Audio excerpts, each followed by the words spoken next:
What's up YouTube, Jeff back again, and today another very exciting Samsung video for you guys. Today I'm going to be talking about 5 things Samsung should fix with the Galaxy S23 Ultra. It is a great phone, but of course it's not perfect, and since we are Samsung fans, we should try to keep them accountable and make sure that they are updating the things that we need on a daily, weekly, monthly basis. So I'm going to get into those things today. These are things that not only I've experienced, but things I've seen from you guys in the comment section as well that I want to talk about. Before we do that, I want to remind you guys, if you're interested in saving some money on your wireless service, you can do so by switching to my partners over at Mint Mobile. Mint Mobile has premium wireless starting at just $15 a month, and they also have plans that fit pretty much anyone's needs out there. They just upgraded all of their plans with additional data allotments for no additional charge. They now have a 5 gigabyte a month plan for $15 a month, 15 gigabyte a month plan for $20 a month, 20 gigabyte a month plan for $25 a month, and the unlimited plan for $30 a month, which I personally find to be the best value. All the plans come with unlimited talk and text, nationwide coverage, as well as mobile hotspot included. They also upgraded the unlimited plan with additional 5 gigabytes of high-speed mobile hotspot data when they did those plan upgrades, and that's no additional cost. So if you're on the unlimited plan, you also get an extra bonus as well. It's very simple to switch to Mint. You can get either an eSIM or a physical SIM.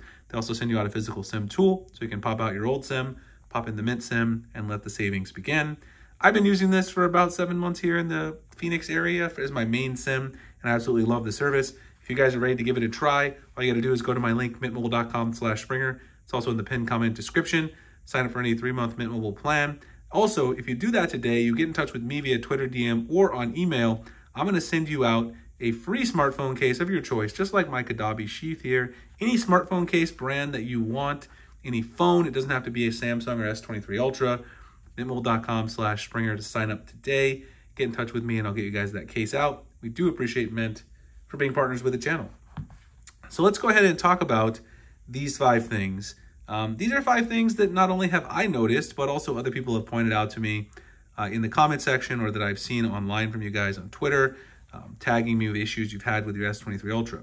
Now the first one is battery life. Now I'm going to be quite honest, I did not have any battery life issues with this phone when I first got it.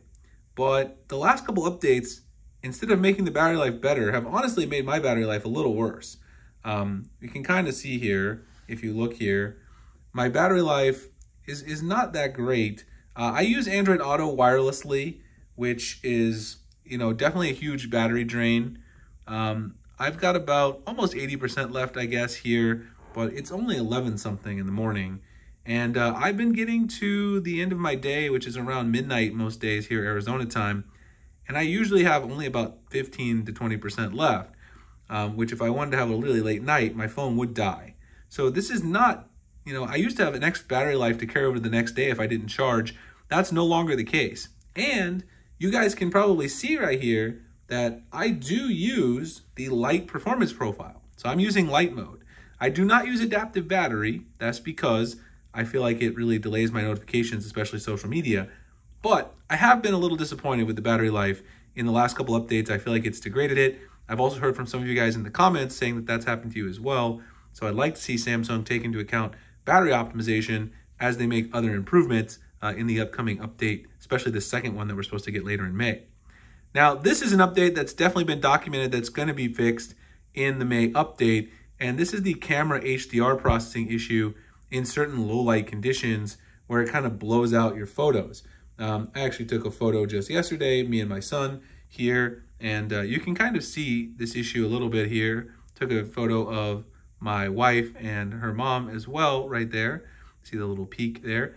It doesn't do the best in those situations where you have like a lighting source behind people, and that's supposed to be fixed in the May update. So I'm not going to really berate Samsung too much about this, but it's definitely an issue that people complain about, and it's an issue that legitimately lots of people have had. Now, general RAM management is an issue that I've had also that I didn't have at launch, but seems to have gotten worse with the last update. It could also be a combination of the particular apps that I use. YouTube Studio, which I use to answer my comments and track all my analytics on my YouTube channel, in particular is notorious for being bad in terms of reloading. So every time you open it, it reloads itself. But I've noticed that a lot more on the most recent update. Also, some of the other applications I use, like I've had some bugs with the KWGT widget application, not the one for KWGT Reloaded widget in particular, just the application itself reloading a lot because I use that to edit and play around with setups a lot. So there has been a lot of RAM management issues, and I do use RAM Plus to get myself that extra buffer. Plus, with 12 gigabytes of RAM, we really shouldn't be having this issue, and it would be nice to see Samsung put a little more time into that. Really haven't seen them comment too much about that issue lately. The next one is good lock bugs, integration, optimization. This has been a thing that Samsung has been working on for a while, but it's still a problem. If you use good lock like I do, and I'm using the Home Up module to get the vertical scrolling app list / app drawer here, which you can see over here, you've got your nice alphabetized letters there. You can swipe through and find your apps by letter. It's a very cool way to display your apps. It's much better than horizontal, but there are some problems with it still. Sometimes when you add new applications, or if you use a custom icon pack like I do, they don't show up here when you add new apps. Also, this priority app row at the top, would be nice if Samsung would allow us to delete this, because I know a lot of people particularly hate this priority app section, or if you could customize what goes in it. There's also just some issues like interplay between One Hand Operation Plus and Navstar, because they do some overlapping things. I've talked about this in a couple of videos. So Samsung really does need to integrate good lock a little better into One UI 6.0, in my opinion. That's one of my things on my wish list for One UI 6.0, which I talked about in a previous video. I'd like to see them bake some of the stuff in, especially Home Up, because there's so much cool stuff in Home Up in terms of changing your app list style, changing your recent style, which people always ask me about. How do I get the grid for my recents? I do that with Home Up. So they could definitely make some optimizations, integrate it better with the operating system, and also get rid of some of the overlap, because some of these modules do the same exact thing. The next one is less region-specific feature sadness, which actually is a perfect segue from good lock, because good lock is still region-specific to certain places in the world. Even though they did expand the places that you can use good lock, it's still region-specific. It's still not everywhere, and so I'd really like to see them bring that everywhere. There's also some apps that are specific to South Korea right now that are not in the US that I'd really like to see come here. One of those applications being Galaxy to Share. Galaxy to Share is an application that allows you to basically share all of your good lock settings with people. I would love to be able to share my settings and customizations. You guys could just install them directly, and Samsung has an application for that, but it's not available in the US and other countries. It's only currently available in Korea. So there's a lot of applications. There's actually also their new version of basically Apple's AirDrop, which is another good lock module that's specific to Korea. There's also a lot of other features like the Bixby voice customizer, where you can actually customize Bixby to sound like your voice. That was announced back in February, but it's still not in the US phone. You're supposed to be able to use that in Bixby text to call, but it's still not here yet. So we're waiting on a lot of very specific things. Samsung does this a lot with region-specific features, and everyone generally hates it, so I wish they would really stop.